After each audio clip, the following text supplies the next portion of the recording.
Golf's a game like no other. The sheer mental focus required to even complete a game feels inhuman. The sport is known for its elegance, which is on full display each year at the Masters tournament. Yeah, seeing that green jacket pass from one champion to the next is always amazing. But as with all sports, things aren't always above board. Yep, even the pinnacle of golf, the Masters tournament, isn't free of controversy. Let's dive in. First up, Palmer's embedded ball. Golf fans remember the weirdness of the 1958 Masters. Two upstarts, Ken Venturi and Arnold Palmer, were playing for that iconic green jacket. Palmer was leading his opponent by one shot as they stood on the tee at one of Augusta National's most nightmarish holes. That's right, the par 3 12th hole. His tee shot flew the green, and honestly guys, if the rain hadn't softened the ground where that ball landed, Arnold would have been in a great spot. Unfortunately though, the ground was soft and his ball embedded itself into the mud. Now you must be thinking, so what? The guy probably just got relief and played on, right? Well, no, the ref decided that the ball wasn't stuck enough and told the guy he needed to play the ball how it was. Yeah, we won't lie guys, that ref was seeing things because even Palmer's opponent saw that the ball was embedded. Needless to say, the golfer got angry and straight up told the official he was going to play a second ball and let the tournament committee decide. And that's exactly what he did. The man got a double bogey 5 on the first ball and then he played a second one for par 3. Luckily for him, the committee decided in his favor and his par 3 was accepted. If this sounds weird to you, it is. The man went against what an official told him to do.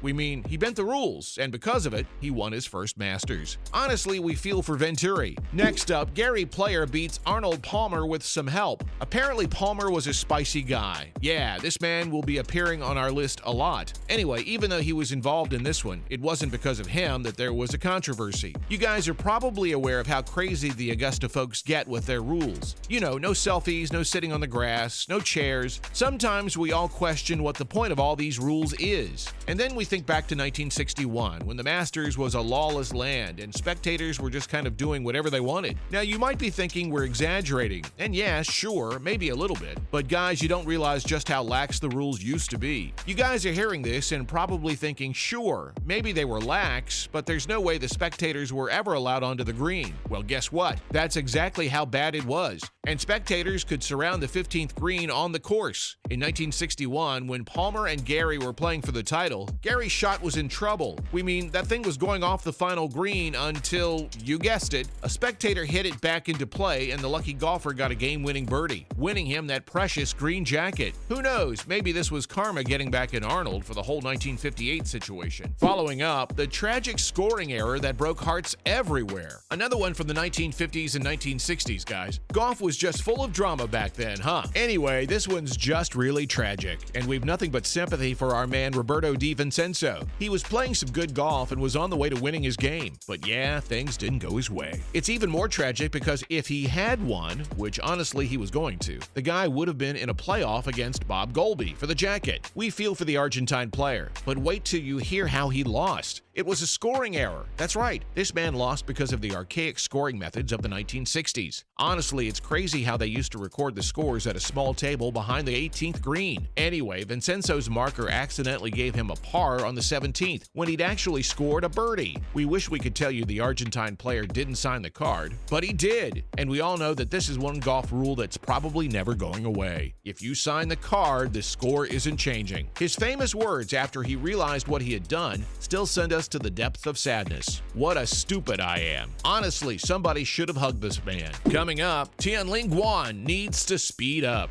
You probably remember this incident, guys, but people somehow often forget how outstanding this Chinese player is. The guy was the youngest player ever to make the cut at Augusta. He was just 14 years old and playing where world-class pros go to showcase their skills. Unfortunately, though, the officials at the golf club don't care who you are if they think you're breaking a rule. Well, whether you're a Chinese phenom or not, you're gonna get sanctioned, and that's exactly what happened to Tianlang. The player was given a penalty for slow play, and while we get it, these Masters rules can be a bit harsh. Don't get us wrong, guys. Slow play is a major issue in golf, and the rules exist for a reason, but they'd give players at least some wiggle room, right? Let us know what you think. Anyway, the player was penalized for slow play because he was on the shot clock and he wasn't in position on time. This might not seem like a big deal, guys, but the last time this happened in a major tournament was 3 years before this. Still, it wasn't a huge deal, and Guan made it to the next stage anyway, but it was a rare enough occurrence that we thought it deserved to be on here. Not to mention, the other players that also deserved a penalty went free 3, and the tournament decided to make an example out of the 14-year-old amateur. Yep, that just doesn't sit right with us. Next up, Patrick Harrington's moving the ball. Alright guys, before 2012, there was this wacky rule in golf that made no sense to us, and Patrick Harrington fell victim to it in 2009. Basically, once a player got their feet into position and grounded their club, they had addressed the ball. And if they felt like they wanted to step away and not take the shot, they had to undress the ball by marking it and lifting it from the ground. Now, Harrington was in a situation where the wind was blowing, and before he took the shot, he stepped away because of the wind and how it was going to move his ball. Sounds pretty reasonable, right? Well, unfortunately, at the Masters, no matter how much sense something makes, the rules are the rules. The wind moved Harrington's ball, and he was given a penalty because he hadn't addressed it before he stepped away. So the ball moving was his fault. Yeah, we know, ridiculous. The guy was punished for cheating when we all saw clearly that the wind moved his ball. Anyway, he got done dirty, but thanks to the whole situation, the rules were finally revised in 2012, and players will no longer be unfairly disqualified or penalized because of the wind anymore. Following up, Rory McIlroy almost gets disqualified. This young Irish player learned the hard way how merciless Augusta is with its rules. Now everyone knows you can't kick the sand in the bunkers. If you test the surface with your foot before you make the shot, well, there's a penalty for that. But wait, players do regularly smooth the sand after a failed shot in the bunker, which is why this one is so confusing. McIlroy found himself in a tough spot when his ball was in the bunker and he was failing to get it out. After the first failed attempt, the young star seemed to throw a little bit of a temper tantrum and kick the sand.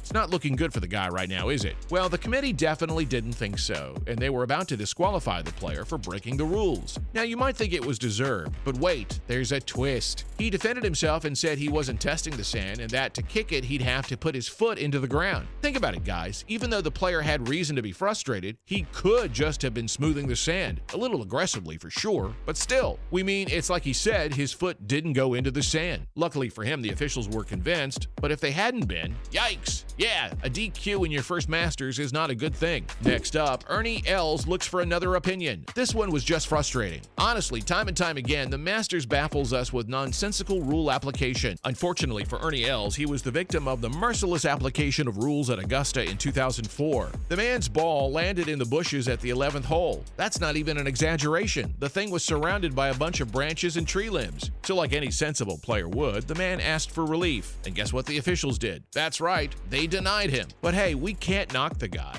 Els got denied once, and rather than giving up, he went to another official. Do you guys think it worked? Well, no, but wait. The guy still didn't give up and took his case to the chairman of the tourney. This was annoying for sure, but our guy got his way. Finally, Tiger Woods' illegal ball drop. No one can talk about the controversies that have happened at the Masters and leave out the most controversial thing that's ever happened at Augusta. Yep, we're talking about Tiger's illegal ball drop. Honestly, if he just kept quiet about it, it wouldn't have been a big deal, but the guy all but admitted to cheating. At the 2013 Masters on the 15th hole, Woods' ball unfortunately bounced right off the flagpole and into the water. Yep, that's always painful. But when Woods went to take another shot, he dropped the second ball a few yards behind the original position to avoid hitting the flag again. Except that's not allowed. The officials let him get away with it too. But very soon after their decision, the man admitted to doing it on purpose. Luckily, Tiger didn't win this one. We don't know about you guys, but it just wouldn't have been right. That's it for this one. Did we get all your favorite controversies? Let us know in the comments below, and as always, like and subscribe, and we'll see you in the next one.